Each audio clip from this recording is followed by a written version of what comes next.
Hai anak-anak kelas 8, hari ini kita akan belajar sistem gerak pada manusia.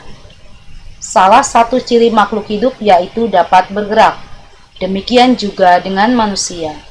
Dalam melakukan aktivitas sehari-hari, kamu pasti melakukan banyak gerakan. Manusia dapat melakukan gerakan karena memiliki sistem gerak. Organ-organ apa saja yang menyusun sistem gerak manusia? Bagaimana mekanisme pergerakan pada manusia akan dipelajari dalam bab ini. Tujuan mempelajari materi ini adalah mampu menganalisis sistem gerak pada manusia dengan tepat, mampu menyajikan tulisan tentang gangguan, dan upaya menjaga kesehatan pada sistem gerak.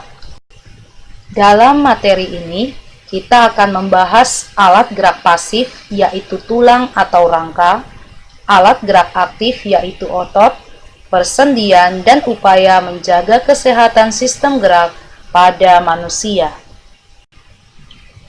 Rangka dalam tubuh manusia sering disebut sebagai alat gerak pasif. Rangka disebut alat gerak pasif karena rangka tidak dapat melakukan pergerakannya sendiri tanpa adanya otot yang menempel pada tulang atau rangka. Tulang atau rangka memiliki beberapa fungsi. 1. Penyangga dan pemberi bentuk tubuh. 2. Pelindung organ-organ vital seperti otak, jantung, dan paru-paru. 3. Tempat melekatnya otot. 4. Tempat pembentukan sel-sel darah. Yang kelima, tempat penimbunan kalsium, fosfor, dan mineral penting lainnya. Dan yang keenam, pembentuk komponen imunologis, karena sel-sel darah putih dibentuk di dalam sumsum tulang. Macam-macam tulang penyusun rangka manusia dapat dibedakan berdasarkan beberapa faktor berikut. 1. Berdasarkan bentuknya, tulang dibedakan menjadi 4 macam, yaitu tulang pipa, tulang pipih, tulang pendek, dan tulang tidak beraturan. Berdasarkan matriksnya, tulang dibedakan menjadi 2 macam, yaitu tulang kompak dan tulang spons. Berdasarkan sifat fisiknya, tulang dibedakan menjadi 2 macam, yaitu tulang rawan atau kartilago dan tulang keras atau osteon. Dan berdasarkan tempatnya, tulang dapat dibedakan menjadi 3 macam, yaitu tulang tengkorak atau rangka kepala, tulang badan atau rangka badan, dan tulang anggota gerak. Berdasarkan bentuknya, tulang dibagi menjadi 4 macam. Yang pertama, tulang pipa. Tulang pipa memiliki karakteristik berbentuk tabung, berongga, dan memanjang. Terdiri dari 3 bagian epifisis, diafisis, dan cakra epifisis. Terdapat pada tulang lengan bagian atas, tulang hasta, tulang pengumpil, tulang telapak tangan, tulang luas jari tangan, tulang selangka, tulang paha, tulang kering, tulang betis, tulang telapak kaki, dan tulang ruas jari kaki. Tulang pipih berbentuk lempengan pipih dan lebar, tersusun atas 2 buah lempengan, yaitu lempengan tulang kompak dan lempengan tulang spons. Terdapat pada tulang-tulang penyusun tengkorak dan wajah, tulang dada, tulang rusuk, serta tulang belikat. Tulang pendek berbentuk seperti kubus atau bulat, berisi sumsum merah yang berfungsi sebagai tempat pembentukan sel darah merah dan sel darah putih. Terdapat pada tulang pergelangan tangan, tulang pergelangan kaki, dan tulang tempurung lutut.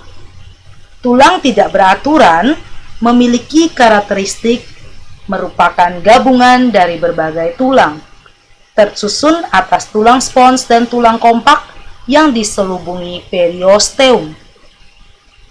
Terdapat pada tulang rahang dan ruas-ruas tulang belakang. Tulang berdasarkan matriksnya dibagi menjadi 2 macam, yaitu tulang kompak dan tulang spons. Tulang kompak tidak memiliki celah atau matriks dalam rongga tulangnya. Terdapat sistem Havers dan dijumpai pada tulang pipa. Sementara tulang spons memiliki matriks yang tidak padat atau berongga, tidak terdapat sistem Havers dan dijumpai pada tulang pipi dan tulang pendek.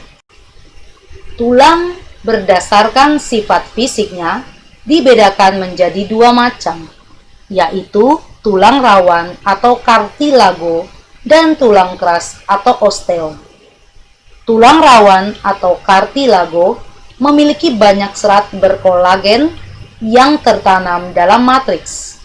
Pembentuk tulang rawan disebut kondroblast yang akan membentuk sel tulang rawan atau kondrosit. Tulang rawan dilindungi oleh selaput perikondrium. Tulang rawan lebih elastis daripada tulang keras. Tulang rawan terdapat pada ujung tulang pipa, daun telinga, cuping hidung, serta ujung-ujung tulang yang membentuk sendi gerak. Tulang keras atau osteon. Penyusun tulang keras terdiri atas protein, kolagen, kalsium, dan fosfor. Adanya zat kapur mengakibatkan tulang bersifat keras dan tidak mudah patah. Tulang keras dibungkus oleh selaput periosteum. Tulang keras terbentuk dari osteoblast. Berdasarkan tempatnya, tulang dapat dibedakan menjadi tiga macam, yaitu tulang tengkorak, tulang badan, dan tulang anggota gerak. Tulang tengkorak atau rangka kepala. Tulang-tulang penyusun tengkorak menyatu dan membentuk suatu rongga. Tengkorak merupakan gabungan tengkorak pelindung otak dan tengkorak pembentuk wajah. Tulang badan. Penyusun tulang badan adalah sebagai berikut. 1. Tulang belakang. 2. Tulang dada. 3. Tulang rusuk. 4. Tulang gelang bahu. Dan yang kelima, tulang gelang panggul. Tulang anggota gerak. Tulang anggota gerak tersusun atas dua tulang. 1. Tulang anggota gerak atas yang membentuk sepasang tangan dan tulang anggota gerak bawah yang membentuk sepasang kaki. Proses osifikasi atau proses pembentukan tulang. Pada saat embrio atau bayi, tulang-tulang dalam tubuh manusia masih merupakan tulang rawan hialin. Sebagian dari tulang rawan ini akan berkembang menjadi tulang keras atau mengalami osifikasi. Tahap proses pembentukan tulang adalah sebagai berikut. 1. Pada embrio, bagian dalam tulang rawan berisi banyak osteoblast. Osteoblast tersebut akan membentuk osteosit. Osteosit tersebut tersusun melingkar membentuk sistem Havers. Di tengah sistem Havers terdapat saluran Havers yang mengandung banyak pembuluh darah dan serabut saraf.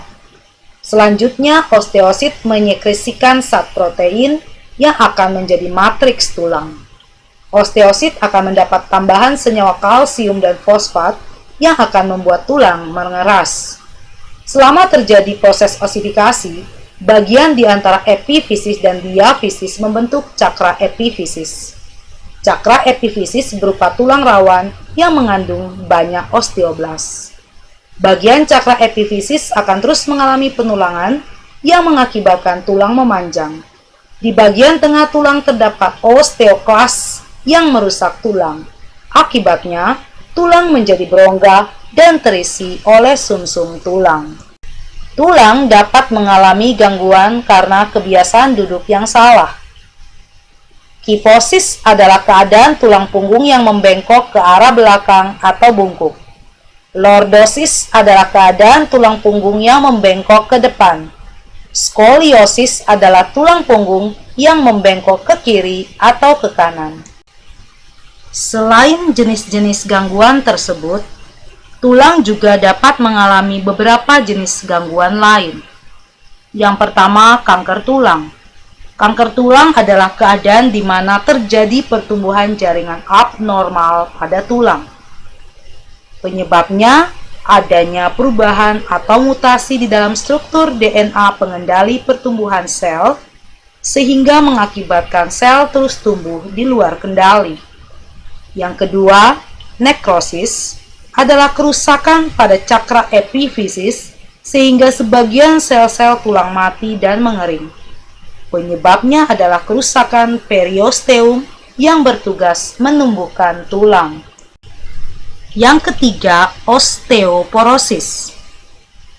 Osteoporosis adalah gangguan tulang yang ditandai dengan gejala penurunan massa tulang sehingga mengakibatkan tulang rapuh. Penyebabnya adalah kekurangan kalsium sehingga pembentukan tulang terhambat dan terjadi pengambilan unsur kalsium dari dalam tulang. Yang keempat, fisura dan fraktura. Keduanya disebabkan oleh benturan dengan benda keras. Perbedaannya adalah fisura adalah keadaan tulang yang retak tetapi tidak melukai otot, sementara fraktura adalah terputusnya jaringan tulang sehingga menyebabkan patah tulang. Jenis gangguan yang lain pada tulang adalah rakitis, penyakit yang ditandai dengan kaki berbentuk huruf O, lutut membengkok ke arah luar seperti berbentuk busur, atau berbentuk huruf X, lutut membengkok ke arah dalam karena kekurangan vitamin D.